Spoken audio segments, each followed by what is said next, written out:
Hey everyone, welcome to the show today, my so-called fabulous. I'm Tiffany. Welcome everyone. And you know, one of my favorite subjects is health, fitness, nutrition, and hormones. I have found this woman over in Dallas through connecting through social media and a precious friend. Thank you, Tanya Foster, for connecting Kat Spangler and I. Follow your gut nutrition because, you know, we often wonder, we're hearing this a lot, this buzzword, root cause. So we're going to get to the root cause of so many things, but welcome to the show, Kat. Thank you so much. I'm so excited to be here and chat with you today. I know. It's so fun. It's been a long time coming. I see you train Tanya, my friend. If you do not follow Tanya Foster over in Dallas, please do. She's amazing, and she's been on my podcast. I love her. So you train her. So you're a personal trainer. Yes. For sure. Yes. But, you know, I see your fitness. You're obviously very fit. But, you know, I watch you on Instagram, and we'll have your handle on in the show notes. But when I follow you on Instagram, I love your passion about health and functional wellness. So tell us about your business. Yeah. So like you said, I've been a personal trainer and a functional nutrition practitioner for 13 years now. It has been my whole life. And it really started with my own health journey. I had all kinds of issues that I wanted to get to the root of, and going to different doctors, I couldn't quite figure that out. And that's kind of what had me going down this rabbit hole for myself that made me want to go down the rabbit hole for others, so they wouldn't have to go through years of trial and error and testing and trying to figure out for themselves. And that's really what's driven my business, is getting to the root of whatever my clients are struggling with, whether it's something behavioral, like they're struggling with cravings or emotional eating or binge eating, those types of things, or if it's something more on the physical side of things where I can't lose weight because of hormones or because of gut health or what have you. I really like to help people narrow down what is driving their difficulties so they can fix it faster. And, you know, you and I are, with so many people listening in our audiences and followers and people that are watching, we have autoimmune issues. You have Hashimoto's and leaky gut. And who knew, even when I started this podcast, what leaky gut was. And first of all, we're going to hit on that and everything. But we're seeing so much autoimmune disease. Yes. Why? I think there's so many elements to this. It's such a complex question. I think it's a combination of the sheer amount of toxins that we are exposed to in our air, in our water, in our food, with pesticides, with our cleaning products, our personal care products. Our body's just bombarded with all of these things that it wasn't meant to process. And it has our immune system just fighting constantly. And then when it's exhausted like that, that's when it starts to make mistakes and it starts to attack our own tissues. I think there's more stress than we've ever had in our entire lives that affects your adrenals. That makes it harder because, again, your body is exhausted from dealing with that constant onslaught. We have things like food sensitivities that are coming up because of the way that we process our foods, and that impacts our gut, which 80% of our immune system is in our gut.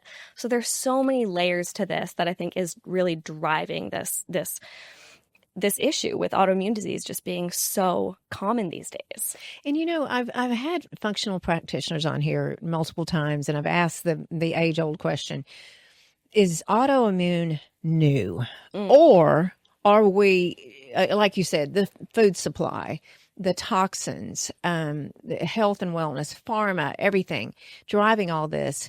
But when I was growing up, I mean, you heard of diabetes. I mean, you did, for sure, you know, but I didn't leaky gut until I experienced it. And you know what? You and I were talking about this. If I didn't hear it, or if the people that are listening now didn't have this, I don't know if they're aware. You know what I mean? But we're talking about it. Yeah, we're talking about it. And I can speak specifically to the Hashimoto side of things. I was just having this conversation a few days ago because about 95% of hypothyroid cases are driven by Hashimoto's, but most people don't know that they have Hashimoto's because their doctor doesn't test them. And the reason that they don't test them is because it doesn't change what the doctor is doing for you. Whether you have Hashimoto's or not, the doctor is prescribing you thyroid medication, period. Period. So they don't care to get to the root of it, but we do, because we can impact the root causes. We can address those things and potentially get you to a place of being symptom free, potentially get you into a place of remission. But that's just not the conventional medicine approach. Right. So there's I do think the numbers are probably vastly underscored. Right. Yeah. So how do you test for Hashimoto's, and what is Hashimoto's? Yeah, so Hashimoto's is basically where your body attacks your thyroid hormone or your thyroid gland. And the way that we test for Hashimoto's is to look at your antibodies levels. So that's just with blood work. So basically, when you go to get your thyroid tested, which you should be, I think most women should be, especially as we get a little bit older, we're dealing with metabolic issues, things like that. We want to look at how the thyroid is doing. We want to make sure it is a full thyroid panel. So you're not just testing your TSH, you are also testing for those antibodies, and you will probably have to request it of your doctor. And you might even encounter a little bit of resistance, in which case my recommendation, this is really across the board for any testing that you want to get done with your doctor, is if they give you a hard time about it, you tell them, I want it noted in my file that you refuse to test. And I know that sounds a little aggressive, but it will get them to change their tune very, very quickly. Because if they miss something because they didn't want to test, now they're being held responsible for it. Oh, yeah. I had a guest earlier today that we were talking about advocate for your health. Mm-hmm. You have to. And, I have family members that are in the medical world that medicine now, you got to hurry, you got to rush, and you have how many minutes with 6 minutes, I think, right. average. Is that crazy? Yeah, it's wild. How do you get to know a person? So we go outside insurance and go and pay cash and go to dig deeper to functional wellness and functional practitioners. I've talked to practitioners that are a hybrid. Mm-hmm. And to me, what a beautiful thing, a hybrid. Fantastic. I mean, to ask the questions. Mm-hmm. But I understand every industry has their struggles for sure. Absolutely. And it's not to say too, I never want to demonize doctors. It's they have their role without a question, but just I think we have to stop relying on them to be something that they're not. Mm-hmm. And in medical school, they're just not taught to chase down the root cause. That's not part of their training, nor is nutrition. Wow. Nutrition is not part of their curriculum. So we have to be mindful of not going to them for that. It would be like going to a heart surgeon for a broken leg. Just not the same. I love that. Oh my gosh, heart surgeon for a broken leg, because that is so true. Yeah. So true. So how did you find out you had Hashimoto's? So it's kind of funny.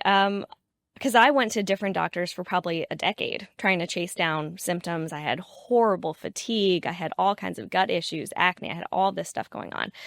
And no doctor could figure it out. And so I went to health coaching school as, I think, a sophomore in college. And I remember there was one module where there was a slide, and it was this like laundry list that was all of my symptoms in one spot. Mm-hmm. And it was pointing to candida, which is an overgrowth of fungus in the gut. Yes. And so I decided, I was like, okay, I'm going to go to a functional medicine doctor to confirm it. And he did. And luckily, he took it the next step further, and he knew the gut autoimmune connection, right. Which, by the way, autoimmunity basically doesn't exist without some level of gut dysbiosis happening. So he then took it upon himself to test me for Hashimoto's. And he was like, this is what you have. And then, of course, that led me down a whole research rabbit hole, figuring out, okay, what do I need to do to get this under control? And I'm so happy that I did. I'm so happy that fairly early on, I figured out that it can, in fact, be put into remission, which is not, again, the language that you would hear going to a conventional medicine doctor. Right. So I was lucky in that way. Wow. Yeah. Wow. And your symptoms were fatigue and then gut issues. Lots of gut issues. I was sick all the time, and it would take me forever to get over it. Yeah. I'd be sick for 6 weeks and then be healthy for 3 weeks and then be sick again. I had walking pneumonia. I would have to, I'd be sleeping 12 hours a day and still falling asleep in class. It was rough. So you were young when you were diagnosed. I was probably 13 when I was diagnosed hypothyroid. And then not till I was like maybe 21 that I was diagnosed Hashimoto's. That was probably at play for a very long time without me realizing it. Okay, we talked about this a little bit, but how do you think you developed this autoimmune disease, especially at such a young age? Yeah. So there's three things at play always when it comes to autoimmune issues, and it's going to be gut dysbiosis. It's going to be a genetic predisposition, and it's going to be some sort of a stressor. And that could be a physical stressor like a car crash, or it could be a mental emotional stressor like dealing with an abusive parent, an alcoholic partner, whatever have you. So I got all three. Oh, wow. So I had the genetic predisposition. Autoimmunity definitely runs in my family. And then I definitely had the gut stuff, which I think that probably started with I was a very big emotional eater. I had the whole like perfectionistic thing, type A, this and that. So I was very controlling in a lot of areas of my life. And the one place that I would lose control was with food. So at night I would be just grabbing all of the candy and pretzels and ice cream and just laying out on my bed, and I would just binge. And I think that was just feeding all of these bad bacteria and fungi and things in my gut when I was pretty young, and didn't realize that that would cause long-term problems. And then I was also in a pretty toxic, narcissistic relationship. That was my first relationship. It started when I was like 13 years old. Oh, my goodness. I know. It was such bad timing. Bad timing. Oh, gosh.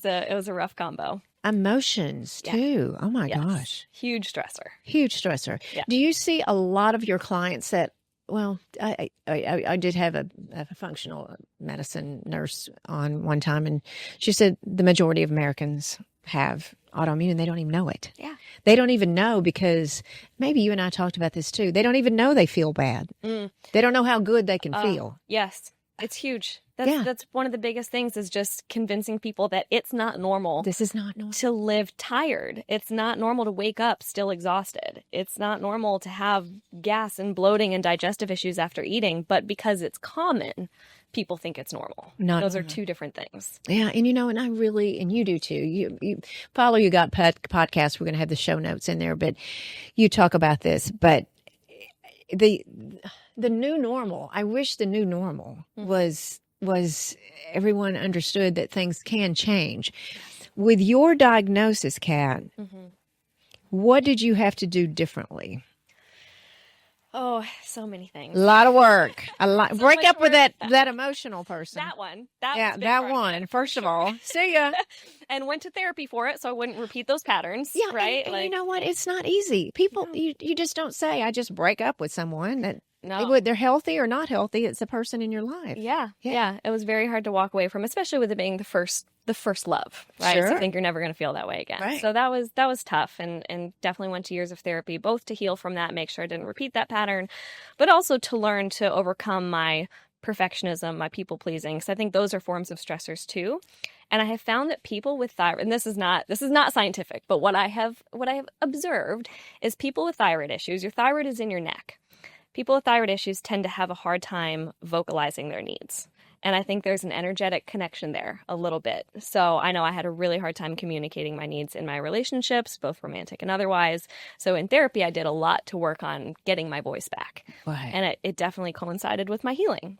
Whether that's coincidence or not, who knows? Wow. But I like to think maybe. Right. And cortisol and adrenals. We've talked about this so many times, both of us on our shows, how horrible that is. It's like just burning the tree down, Well, and it's so funny that we're talking about this, because I'm realizing I'm coming at this from kind of a woo perspective, but there actually is, there are studies coming out now that are showing that autoimmunity is directly connected to self-silencing, which is why it's more common. One of the reasons it's more common in women. Wow. Yeah. And it's even more common in Black women, because they're trying to avoid the whole loud Black woman stereotype. Right. So they tend to self-silence even more. And that leads to autoimmune. Because if you think about it, your body is literally attacking itself, right? And if we are attacking ourselves by not speaking our truth and saying what we need, that connects. Right. Yeah. Yeah. And I do have wonderful, like you said, you're not trying to demonize physicians at all. My goodness, we couldn't live without our medical knowledge. But, just so upset because why are you talking about this? This is so blown out of proportion. It's not true, y'all. It's just not true. I've lived it, and I told you that I had breast implant illness. My listeners know. pulled those out, brought the inflammation down, but there was still work to do. That darn leaky gut. Whoa, it's tough. It's brutal. Yeah. And so, and people ask too, how do you know you have leaky gut? Mine was chronic diarrhea for years. I'm talking about it would go on for 5 years, stop for a year, and then I don't know what I did differently. Maybe I tried, and then it just, my body caught up with me. But how did you know you had leaky gut?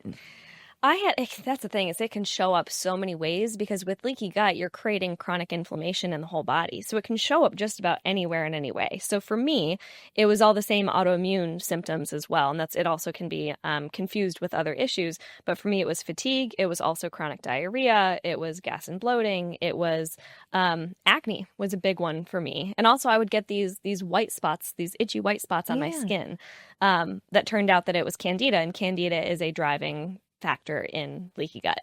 And that's the other thing with leaky gut, is a lot of times we think that leaky gut is the root cause, and it can be, but then what's the root cause of the leaky gut? Yes. Take it one step further, right? Oh, yeah. Yeah. Go back. Keep going back. I know. And I certainly grew up, oh my gosh, my degree was food science and nutrition at TCU. Food science was teaching us at the time how to make food last longer on the shelf. Oh my gosh. Yeah. Twinkies that last forever. I mean, how times have changed, but that's what we were taught. That was preserving foods. Yeah. And how, I just honestly sometimes, Kat, oh my gosh, we should go like for a weekend away, but I honestly go, my, how the world's changed just from that. Yeah. Cutting these dyes out. I just saw on somebody's Instagram, I don't know if it was Huberman Lab or Dr. Hyman or somebody, but they were showing, let's just throw this out there. Hershey's chocolate syrup. Yeah. Back many, many, many years ago, probably 5 ingredients. Oh my gosh, yes. Now, it's like 20, 25, 30, can't pronounce them. Ice cream. 3 or 4 ingredients, all you need to make ice cream. Literally 50, 60. I was just looking yesterday, preparing for this and going, if that's not telling you you're poisoning your body, what is? Yeah. That's one of the biggest things that I will kind of train my clients to do. And it's a shift in perspective. So many clients come to me looking at the nutrition label and looking at the amount of calories and the amount of carbs and the amount of fat and sugar. And not to say that we don't want to know those things, but I'm like, but look at the ingredients list though, right? Like you might have the quote unquote right amount of calories in a given snack, but if it's filled with things that you can't pronounce, the kind of general rule of thumb I say is if you look at the ingredients list, you should be able to put a recipe together if you had the right amounts of those ingredients. If you look at that ingredients list and it looks like a science experiment, put it back. Oh my gosh. Not real food. Making notes on this because y'all need to hear this. I mean, seriously, I certainly grew up with how many calories does it have? What's the fat? How many grams of fat? Eat a Snackwell, a whole box. You can eat a whole box of Snackwell cookies. I mean, back in the 80s and 90s. But now it's the shift. If you're sick enough, you'll start to change things. Yeah. For sure. Yes. For sure. Okay. You have a client come in, you're training them. Do you also do the nutrition piece? So it depends on the client. So I would prefer, in my ideal world, if I could train and nutrition coach every person who came through my door, I would be a happy camper. Yeah. Does that always happen? No. Sometimes people are already doing things with their diet that they're happy with, and they just want the strength training piece to, work on building up their muscle and their metabolism and helping with healthy aging and mobility and things like that, which is great. And then there's sometimes where people have their workout routines that they really love and they want to stick with that. And then they just come to me for nutrition, and that's fine too. So I'm really there for whatever it is that they're looking to achieve. Are there certain times where I'll have somebody come in for training and then upon further questioning, I might suggest maybe we add in some nutrition coaching. And a lot of times they will. So it just depends on the person. I also think people are scared of both. I think if they're not a person, I cannot survive without working out. I have my entire life. And then there's people that are so afraid of their glass of wine's going to be taken away, or, just that withholding. I have a friend that asked me, she listened to this podcast. She said, okay, I want to meet your coach, but is he going to make me stop drinking wine? Yes. I mean, is that, and he doesn't do the nutrition. Now he can, he just doesn't want, he does the Yeah. training point. Sure. And I said, he's not going to make you do anything, but he will suggest, Sure. you probably not a good idea to have a bottle of wine every night. Just possibly. I don't know. Maybe. Just throwing it out there. But, so that client that wants both, but if they're serious enough, Kat, if they need help. Yeah. Yes. Yeah. And I would say if they had to choose between the two, I think nutrition is possibly the single most powerful thing that we can ourselves control. Mm-hmm. And kind of to that end of what you're talking about with that fear is very, very common of, oh my gosh, I'm not going to be able to have any of my favorite treats again. And I'll get a lot of people saying things like, well, I don't want to sign up with you yet because I have a vacation coming up. Yeah. Or I have this or that. I have a wedding. And there's literally a part in my sort of opening questionnaire with my clients where I say, what are your non-negotiables? Right? So if there's something in your life that you are bound and determined to keep in your life, okay, we can work around that. One of my favorite things is the crowd up principle, which is where we focus on the habits that we're adding in as opposed to the habits we're taking away.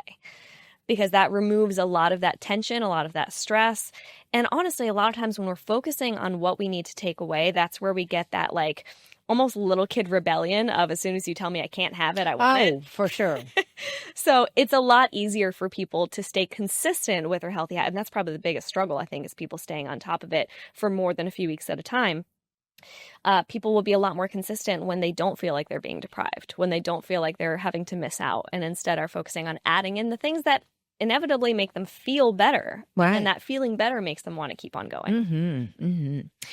Talking about nutrition, do you have a favorite diet? I hate the word diet. Do you have okay. But I get it. Let's take the word diet out of that because I don't even know where that came from. But food plan. Yeah. Nutritional approach. Yeah. Is there something that you prefer? One size certainly doesn't fit all at all because what are you going to give a paleo to a vegan? Yeah. Right. Exactly. Do you have a personal, I'm paleo. I do about an 85-15 split. Yeah. But do you have a favorite? I kind of touching on what you said, everybody is different. And nutrition is one of the few sciences where you can have two perfectly done studies prove opposite things to be true, right? Which is why people get very confused because you might have one study saying that dairy is the best thing, it's a superfood, and you have another study saying dairy is absolutely awful and nobody should be having it ever. So what I do with my clients, I help them figure out what foods work for them because I can't tell you just looking at you what diet is going to be the best for you. It's why I rely pretty heavily on things like elimination diets, not because I'm trying to get rid of foods, but because I'm trying to help you figure out how foods are impacting you and what are the foods that are the driving forces, the root causes of your symptoms. And then I always say from there, you are still the adult here. This is still your body. So you get to make those choices, but now they're informed choices. So if we do an elimination diet and you realize, oh, when I have gluten, I get super bloated and I'm really tired and my anxiety goes up. Well, now next time you're presented with the option of eating gluten, you now have that knowledge that you get to decide, is it worth it or is it not? With that being said, what has worked for a lot of my clients, the biggest thing is eating more whole foods. Yes. Like that's, if there was one thing that I could impart on people, it's eating more whole foods and more plants. And it's not to say I'm not a plant-based person. Sure. I'm not vegan. I'm not vegetarian. I love my meat. But I don't think that most people who walk through my door, when I have them fill out a food log for the week or that sort of thing, people are eating maybe 1 or 2 servings of veggies a day. And we need to be up at 5 or 6. I'm like, that's, and just doing that can make such a big difference in your energy, in your hormone balance, in your gut, in your craving. Yes, your bowels. My goodness. Yeah. Adding real food. Yeah. I know. And you have to be careful too, because processed food, and you and I can go and leave this building today and go down the street and see the lines for dinner at at fast food. Yeah. Y'all. I mean, what are we doing? We do it. Yeah. And it's cheap. It's cheap. It's cheap and it's easy. It's cheap and it's easy. It's hard to fight it. I know. I know. It's tough. But I always say, I'm like, you're going to either pay for the healthy food now or you're going to pay for your sickness later. Oh, gosh. You're right. You're right. Tell us, Kat, how important, I see this, I post it, I story it, how important it is to strength train. My age, 60, I told you I just had my my bone density test. Yeah. And they're like, you have the bones of a 30-year-old. I love that so much. Because I've So strength happy. trained. Because you strength trained. And I have forever. Yeah. But how important is it? Massively, massively important. And I am so happy that I feel like we are finally moving away from the belief that lifting heavy weights is going to make you bulky. I was about to just say this to her. That was about to come out of my mouth because people say to me all the time, you see me here today, right? Yeah. Everybody, you've seen me all over Instagram. I lift 3 days a week and I have the majority of my life. People are like, I don't want to train like you because I don't want to be bulky. Mm-hmm. What are you saying here, people? I don't think I'm bulky. You're lean. Yeah. Beautifully lean. Why? Yes. Why are you? But you're seeing we're getting past that. I think we're finally starting to. I think there's still some lingering that it's a little left over, but I think we are finally moving away from it because you're starting to see examples like you of women who are lean and toned and realizing like, oh, these women aren't just going and getting on the treadmill all the time. They're actually lifting heavy weights. But also the one thing that I say to that, because I'm not going to say, like, there are women who just are built where they have the potential to get bulkier, right? But one thing that I tell them, I'm like, you're not going to go from lean to the Hulk in a night. Mm-mm. Like, I am even one of those, I'm pretty small, but if I start lifting really heavy for really low weights for a long time, I can start to get bigger than I want. But it happens in microscopic steps where it's like you're going to catch it in the mirror before it gets to be a problem. And that at that point, you just scale back a little bit. Yeah. It's not like you make adjustments. It's not a big deal. But yeah, building your muscle, so important. It's important for injury prevention, preventing falls, making sure that you're strong and mobile. So we talk about mobility as the combination of flexibility and strength. And that's your ability. You know, I don't know if you've seen this thing where it's like, I wish I remembered what the exact numbers are, but how beneficial for longevity it is for you to be able to get up off the floor without your hands.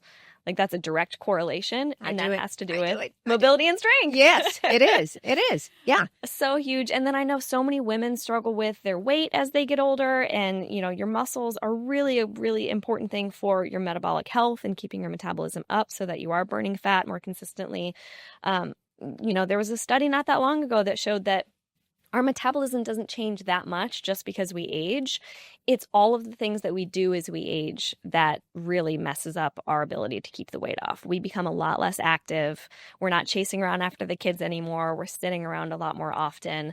Retired. Yep. Exactly. And then that leaves a lot more time and space for just eating out of boredom. And suddenly you realize like, oh my gosh, I'm putting all of this weight on, and you think that you're living the same way. And you're really not. So being intentional about that strength training and keeping that in your life is so huge. So important. Yeah. It's so important. And it extends the lifespan. Yeah. Definitely. Yes. Okay, we're going to touch on this a little bit. It's a hot topic. I've podcasted on it several times with healthcare professionals, but the O word, which everyone knows the O word, is Ozempic. And I know semaglutide, and then there's other names now for it or whatever. And I have had medical practitioners say that there is a time and place. What are your feelings? I've seen on your Instagram, which kind of struck, I was like, hey, we should talk about it because people need to hear. Yeah. And everything is, we're not medical. I'm not a medical professional. You are a functional nutritionist. Yes. But still, there's limitations. Right. And I always say, I'm not an expert on semaglutide and Ozempic, but what I can say is I do tend to agree. I think that there are certainly people where the potential downsides of Ozempic, compared to the downsides of them staying at their size, makes it worth it. Right? Like getting away from the morbid obesity with a tool like this, I think can be helpful. And I think it could save a lot of people's lives. With that being said, I think there's a lot of people who are, number one, misusing it. And they're using it as a quick fix, which is never a good idea. And we know from history does not work. So if you're not working on your relationship with food and why you're turning to it for things outside of actual hunger, if you're not paying attention to why your food choices are leading you to overeat, so you're just leaning on this crutch that's making you not hungry, as soon as you get off of that crutch, you're going to go back. And they've shown this, that you're gaining back. Not only so you lose the weight on Ozempic, and they've shown that you're not just generally losing fat, you're losing a good amount of muscle. Ugh. And then when you gain the weight back, you're gaining it back in fat, not muscle. So you end up having more fat on your body at the end of it if you haven't done that work. And so I just think people need to be extremely mindful of still getting to the root cause, and also understand that we are a very reactive culture. We create a problem and then we react with a quote unquote solution that often creates other problems. So, for example, like big food is not going to take this lightly. I guarantee you right now that they're starting to work on products that are going to become addictive, even in the face of people who are taking Ozempic. Because that's what started all of this, really, is these food companies found the bliss point of food, which is the right combination of salt and fat and sugar and things to light up the brain to make foods addictive and to bypass your natural hunger and satiety hormones. And so now people are overeating. And we have this Ozempic now to fix this, but then what happens when the food industry gets smart? And then now we're just chasing this bunny trail. I haven't thought about this. Yeah. I mean, it's a lot. It's a lot there. It's a lot, but it's true. Yeah. It is absolutely true. Yeah. You know, and we've discussed it with Big Pharma. There is a place for, please, we've got to have pharma, but just making us sicker, and more sick. Yeah. It's just unbelievable. And you were talking about, the whole bone density thing. You hear about these. I just saw a really sad video of this woman. I think she was in her early 30s who just got diagnosed with osteoporosis after a year on Ozempic because of it. So if you are, please God, if you are using it, please, please, please, you need to be strength training more than anybody and making sure that you're eating enough protein. Yes. To help support that. You and I talked about this.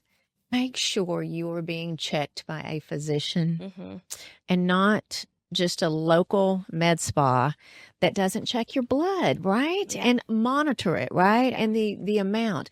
I have a friend that wants to lose 5 pounds. She's going to get on before vacation.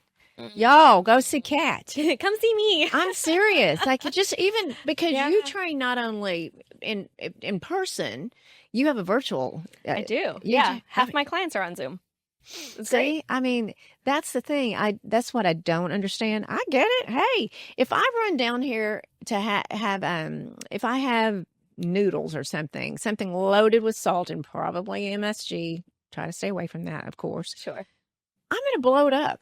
3 pounds. I can Easy. just nail it. Yeah. But boy, I'm getting that out of there. But it's true. I mean, it's a Band-Aid, I'm sure. Yeah. But there's not to say that it does. It's helping people too. It is. It definitely is. I just think we have to be very self-aware when we're using something like that, and are you using it as a tool or a crutch. Exactly. Yeah. Exactly. A lot of things are like that for sure. You've seen the world change in your 13 years of practicing with Follow Your Gut Nutrition and your personal trainer, right? What do you see coming up in the future that will shift other than what you're saying? The food companies are going to see what's going on and counteract that. What do you see in fitness and nutrition that will change? That's a really good question. I think in nutrition, we are starting to see a sort of awakening, if you will. I just saw yesterday that True Food is doing away with their seed oils. I think we're going to see a lot of restaurants following in those footsteps, which makes me very happy. Yes. I think people are starting to become more aware of exactly what you were talking about as far as the 20 ingredients. And I'm really hoping that the food companies start to realize that people are moving away from the ultra processed and will start to make change. I mean, it was happening with high fructose corn syrup for the longest time. That was the cheap way of sweetening things. It still is out there, but there was a lot of big companies like Yoplait took high fructose corn syrup out of their yogurt when that was the whole thing. So companies will make changes based off of what the consumers are doing and buying. So we vote with our dollars. So I'm hoping that the more that people realize these things and become educated in these things, that we are going to force the food industry to change, is my hope. As far as fitness goes, I think we're right on this precipice of a lot of strength training. I think functional training is going to be really big. In other words, training for life. Yes. Right? The ability to move well through life. Right. And hopefully that comes in the form of more mobility work. I think that still is a an untapped sort of resource in the fitness world. I think right now it's just a lot of like heavy lifting, which is great. Absolutely, let's do that. But we also need to make sure that we're able to move through bigger ranges of motion and prevent injury. Prevention. So prevention for sure. Prevention is the big thing. I grew up in the 80s where the slogan was always at a gym like this right outside where we are right now, no pain, no gain. Not true. Not true. Not true. If there's pain, there's, it's not going to be good. No. So fabulous having you finally coming to Fort Worth. Thank you so much. You're over in Dallas. You're training. You're virtual. Anybody that's listening to this can connect with you. We're going to have all your information in the show notes. But tell us how we can find you. Yeah, so you can find me over on Instagram at Follow Your Gut Nutrition with periods between the words, or on TikTok with no periods. You also can follow my podcast/blog by going to katspangler.com/subscribe. And you can find all kinds of great information with my podcast, Follow Your Gut Nutrition with Kat Spangler. Well, it's so nice to meet you. And again, thank you, Tanya, for bringing us together. And I'm going to have to come over in Dallas and see you. Yes, please do. For sure, for sure. So fun. Everyone, thank you so much for following along and listening today. What great topics and what great conversations we have that hopefully you can share and make friends that may have leaky gut, or you actually may, and know a little bit more and dive in a little bit deeper. And I say it every Tuesday, y'all, every single Tuesday. Keep being fabulous.